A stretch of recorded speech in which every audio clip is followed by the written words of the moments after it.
Predsjednik Srbije Aleksandar Vučić izjavio je da je želja premijera privremenih prištinskih institucija Aljbina Kurtija da uvuče Srbiju u sukob sa NATO. Moramo biti spremni da čuvamo našu zemlju i da je sačuvamo od bilo kakvog napada, poručio Vučić. Naglasio je i da su sankcije koje su Sjedinjene Američke Države uvele direktoru Bezbednosno-informativne agencije Aleksandru Vulinu vid pritiska na njega, kao i da je veče pre uvođenja sankcija od jednog zvaničnika dobio najeksplicitniji savet da se to neće desiti ako barem najavi sankcije Rusiji. Najavio je da će prosečna zarada u Srbiji 2025. godine iznositi 1024 evra, u Beogradu oko 1200 evra i više od toga. Aleksandar Vučić je rekao da Aljbin Kurti priča neistine kada tvrdi da se takozvano Kosovo naoružava zbog srpskih baza u kopnenoj zoni bezbednosti. Dodao je da se nada da ćemo da sačuvamo mir, da dajemo sve od sebe i da je zbog toga razgovarao sa generalnim sekretarom NATO-a Jensom Stoltenbergom. Rekao je da veruje da je potrebno da sa naše strane uložimo još dosta napora i naglasio da ne postoji ništa vrednije od mira. Ukazao je da kada neki ljudi emotivno reaguju i kažu da bi trebalo da završimo sa tim pa kako bilo, da to znači da ti ljudi ne razumeju posljedice. Prištinsko ministarstvo industrije, preduzetništva i trgovine odbilo je žalbu TV Kljan Kosovo na suspenziju dozvole za rad uz obrazloženje da je odluka o ukidanju licence doneta u skladu sa zakonom. Razlog za oduzimanje dozvole za rad je taj što se u dokumentima kompanije opštine na Kosovu predstavljaju kao da su gradovi u Srbiji, navode reporteri. Komisija je postavila pitanje šta je pravi razlog zbog koje TV Kljan Kosovo insistira na predstavljanju Kosova kao dela Srbije, a Prištinsko ministarstvo je zbog toga podnelo prijavu protiv firme i njenih vlasnika, preneo je portal Kosovo Online. Ambasade Francuske, Nemačke, Italije, Velike Britanije, Sjedinjenih Američkih Država i Evropske unije u Prištini izrazile su duboku zabrinutost zbog odluke o suspenziji licence za poslovanje TV Kljan Kosovo.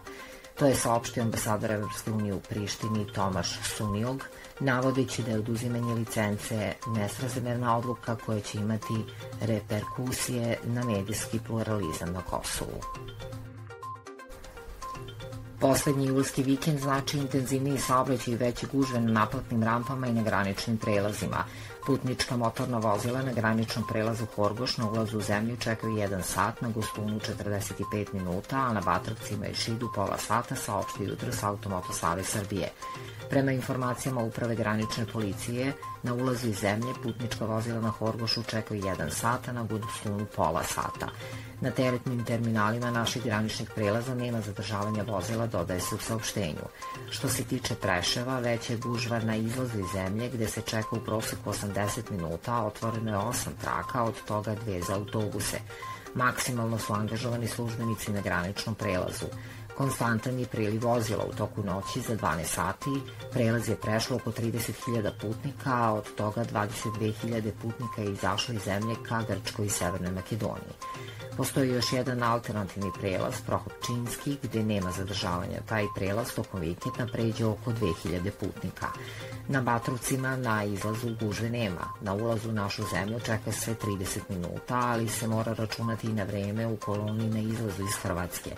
Na izlazu iz zemlje čeka se oko 30 minuta, ali je međuzona puna, tako da je vreme zadržavanja duže.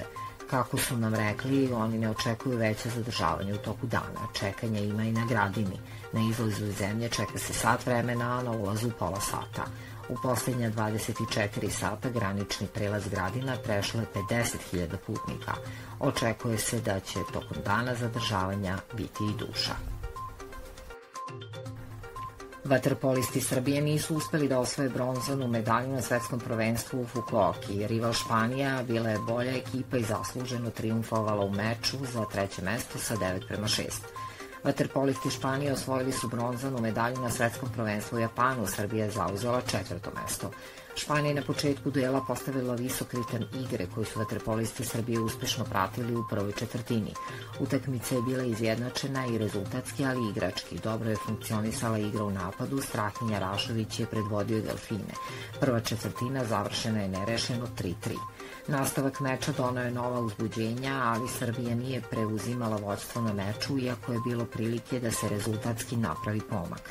Španija je podizala tempo igre i na kraju druge četvrtine napravila minimalnu razliku od 1 gola prednosti 6:5. Španci su silovito nastavili, a s druge strane Srbija nije imala adekvatan odgovor, te su treću četvrtinu završili bez jednog postignutog gola. Branislav Mitrović je briljirao na golu, odbranio je peterac i zicer Špancima, ali nije bilo istog elana i umeća u napadu.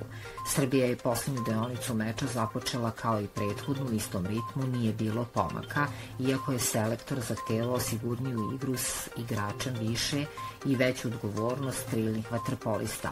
Dug period bez postignutog gola sve do posljednjeg napada na utakmici, ukupno 19 minuta, Delfini nisu uspeli da pogode mrežu Španije. Najefikasniji u ekipi Srbije bio je Strahinja Rašović sa 3 gola, koji je ujedno i najbolji strelac takmičenja sa 25 pogodaka. U finalu svetskog prvenstva u vaterpolu sastaju se Grčka i Mađarska. Do kraja dana pretežno sunčano, još malo toplije vetar, uglavnom slab, promenljiv, najviša dnevna temperatura od 30 do 33 stepena.